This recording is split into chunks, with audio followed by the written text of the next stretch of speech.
What's going on, YouTube world? It's your dude Heat Ledger. Today I have a video on the Yeezy 350 cleats. You're probably thinking, why the fuck is this guy telling me about cleats? Well, it is sneaker related. You guys know about the 350s. You probably know about the 350 cleat version that we're now wearing on field. And most recently, an NFL player by the name of DeAndre Hopkins got fined $6,000 for rocking these on field. There are a few other players, Von Miller, Adrian Peterson, they were rocking these pre-game for a warm-up, so there aren't any issues with that. But our boy DeAndre got pimp slapped across the face with that 6,000 bucks. And quite simply, all that means is just a couple fewer bottles of rosé and strippers after the games. All right, the NFL isn't just being a huge asshole about the situation. They have very strict uniform policies like many other sports, but the NFL is extremely strict with uniform. The cleats are two-toned, all right?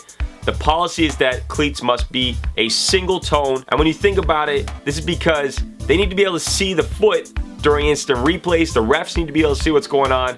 It's a lot easier to manage. And this isn't your rinky-dink high school football team, man. This is the NFL. So, I mean, there are these restrictions in place. The players signed off on them, so they gotta kind of abide by them. But let's not forget the significance of this recent release, the banned Jordan 1s. All right, now Jordan was getting hit with $5,000 back in the mid-80s every time he rocked these on court. Now, you guys know this stuff, so correct me if I'm wrong, but I think Nike foot the bill and it was in the hundreds of thousands of dollars. And you guys remember the black bars on Jordan's feet when he rocked these in the commercial, and that was a brilliant marketing situation for Nike. And there was a ton of buzz and hype created every time he walked down the court with these. It created a story for the consumers. And now we have significance, you know, in many different ways, but one being that this shoe was banned and it's be able to re-release, and we're able to call them the banned ones. We wouldn't be able to call these the banned ones, unless that situation happened.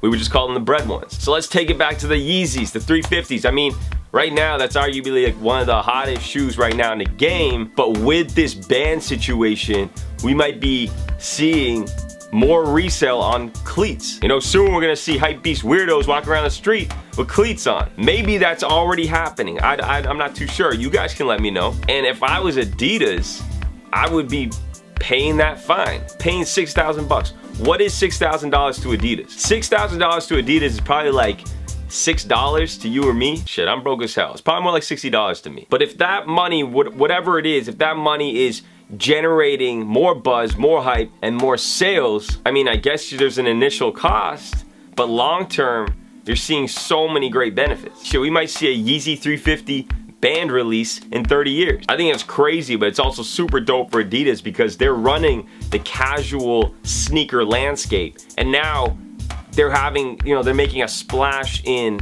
NFL, they're making a splash in sports. I mean, even when Nick Young was rocking the Yeezys on court, like, that was generating tons of buzz and on every headline. The fact that they're able to find their way into all sorts of different areas that aren't really theirs is quite impressive. All right, so let me know in the comments down below, should Adidas be footing this bill? Is this really gonna create much hype? Is this gonna increase resale? Who knows? I want you guys to let me know though. Thank you again for watching my stuff. I'm gonna do Heat sign out.